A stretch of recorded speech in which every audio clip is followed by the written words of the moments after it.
2 ঘন্টা যাবৎ আমার নগ্ন লাশটা পোস্টমর্টেমের জন্য পড়ে আছে। পুলিশ ইন্সপেক্টর অমল ঘোষ আমার লাশটার দিকে তাকিয়ে নিজের মনেই হেসে বলে উঠলেন, এই বয়সেও বিয়ের শখ যায়নি। এরপরই ডাক্তারের দিকে তাকিয়ে বললেন, তাড়াতাড়ি কাজ শেষ করুন তো, এরপর লাশ আবার পরিবারকে ফেরত দিতে হবে, যত সব ঝামেলা। বলেই আমার কালো বেঢপ শরীরের দিকে আবার তাকালেন। বিয়ের জন্য পরা চন্দনের দাগ মুখে এখনো রয়ে গেছে। আমি চাঁপা চক্রবর্তী, ডাকনাম চাপি। জন্মের সময় কালো গায়ের রং দেখে বাবা এই নাম রেখেছিলেন।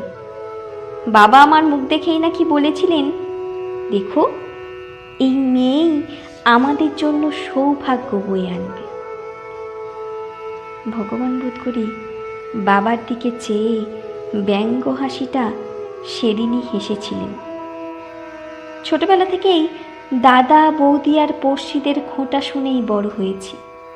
হেসেলে ঢুকলে বৌদিরা পাতিলের তলার সাথে আমার তুলনা করতে পারলেই যেন সার্থক হতেন। একদিন বড় বৌদি আমার গালে কালি দিয়ে বলেছিলেন, আরে ও ঠাকুরঝি, তোমার মুখের কোথায় যে কালি লাগিয়েছি তা তো ঠাহরই করতে পারছি নে গো। এ নিয়ে বাড়ির সবার কি হাসাহাসি, আমিও সবার সাথে হেসেছিলাম। ওসব কথা এখন আর আমার গায়ে লাগে না। তবে মায়ের বোধহয় সহ্য হলো না। সারা রাত মুখে আঁচল গুজে কেঁদেছিলেন। জীবনে প্রথম ভালোবাসা ছিল রবিদা। ছোট থাকতে পাশের বাড়ির সুধা কাকিমার বাড়ি প্রায়ই দৌড়ে চলে যেতাম, আর রবিদার কাছে রাজ্যের গল্প শুনতাম। প্রায়ই পাঠশালা ফাঁকি দিয়ে তার বই পড়তাম।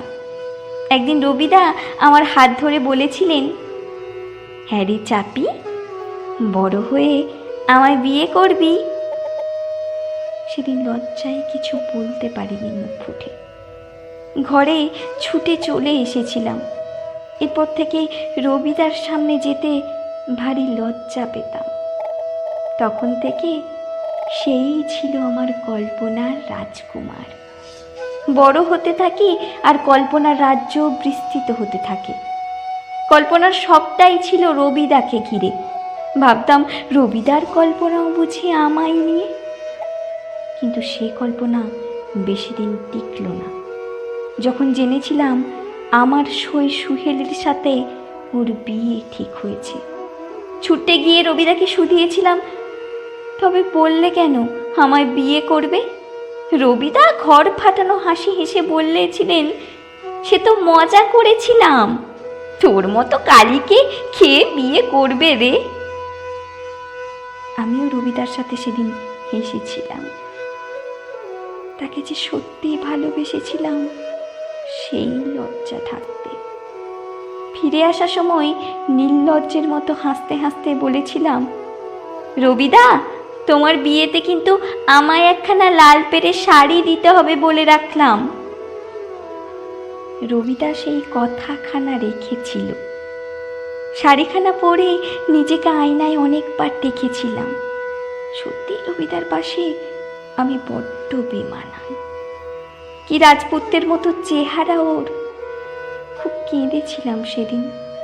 ভগবানের ওপরও বড্ড রাগ হচ্ছিল। আমার দাদা দিদিরা তো কত সুন্দর, আর আমায় করার সময় বুঝি ভগবানের সাদা রঙের কমতি পড়ল। বাবা আমার বিয়েরও জোরতোর শুরু করলেন। 15তে পা দিয়েছি, এখন বিয়ে না দিলেই নয়। কিন্তু একখানাও বাবার পছন্দ মতো প্রস্তাব আসে না। আমি কালো বলে। কোনো ছেলের 2 বউ, কারো বয়স বাবার চেয়েও বেশি, কারো আবার পণ বেশি চায়। বৌদিরা বলা বলি করে, ঠাকুর মশাই ঠাকুরজির জন্য কোন রাজপুত্রের আশায় বসে আছে গো। যে গায়ের রঙের ছিরি। আস্তে আস্তে আমার বয়স বাড়তে থাকে। বয়স 25-এ এসে ঠেকেছে। ছেলেপক্ষের সামনে নিজেকে হাজির করতে করতে আমি বড় ক্লান্ত। কোনো শুভ অনুষ্ঠানে আমার যেতে বারণ, পাছে তাদের কোনো অমঙ্গল হয়। আমি যে অপয়া, অলক্ষী। 25-এ এসেও একখানা বর জুটোতে পারলাম না।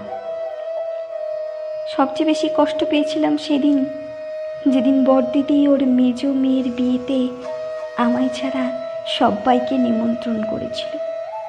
আমি একখানা শাড়ি ঠিক করে রেখেছিলাম ওর বিয়েতে পরবো বলে, কিন্তু বিয়ের দিন শুনি আমার নিমন্ত্রণ নেই। এ কথা শুনে মাও আর যায়নি। সারা রাত মায়ের বুকে মুখ গুজে কেঁদেছিলাম।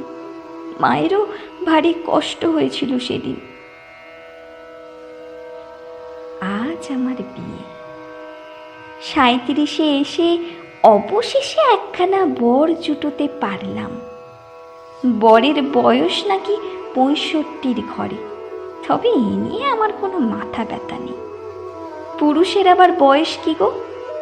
তাছাড়া শুনেছি সে নাকি ভারী সুপাত্র, যদিও তাদের দাবি একটু বেশি। 10 ভরি সোনা আর নগদ 50,000 টাকা। কি জানি দাদারা জোগাড় করতে পারল কিনা। মা যদিও রাজি ছিলেন না, কিন্তু বাবা স্বর্গে যাওয়ার পর মায়ের কথার কোনো মূল্য নেই এখন আর এ বাড়িতে। দাদা বৌদিরাই সব। আমায় সাজানো শেষ। লাল বেনারসি আর চন্দন, কালো চামড়ার ওপর সাদা চন্দনটা ভারী চোখে পড়ছে। ঠোঁটের লাল রংটাও কেমন বেমানান ঠেকছে। নিয়ে আমার কোনো চিন্তা নেই। শেষ পর্যন্ত বিয়েটা তো হচ্ছে।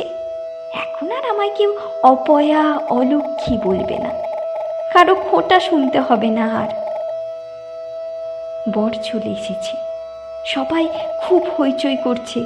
কেউ আবার বুড়ো বর বলে খোঁটাও দিচ্ছে। আমি এসব গায়ে মাখছি না। একটু পরেই লগ্ন শুরু হবে।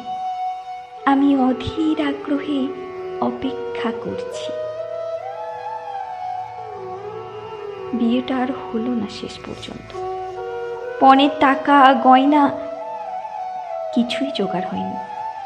দাদারা ভেবেছিলেন কোনোভাবে বিয়েটা চুকে গেলেই হয়ে যাবে, কিন্তু বরপক্ষ বেজায় চালাক। পণের টাকা না নিয়ে বিয়ে শুরু করবে না। মা তাদের পাও ধরেছিলেন, লাভ হয়নি কোনো। বিয়ে ভেঙে দিয়ে সবাই চলে গেল। আমি একা ঘরে মূর্তির মতো বসেছিলাম। কাঁদার শক্তিটুকুও ছিল না আর।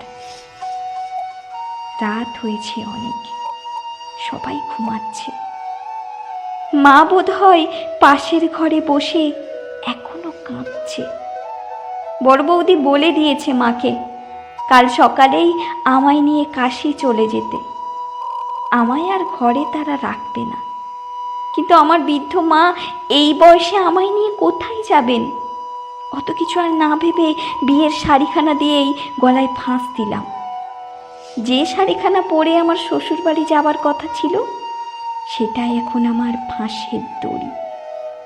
সারা রাত লাশখানা ঝুলছে আমার, কেউ টের পেল না। আমার লাশটা অনেক আগেই পোড়ানো শেষ হয়েছে। ছাইগুলো ছড়িয়ে আছে, কালো ছাই। আমার রঙের সাথে খুব মিল আছে।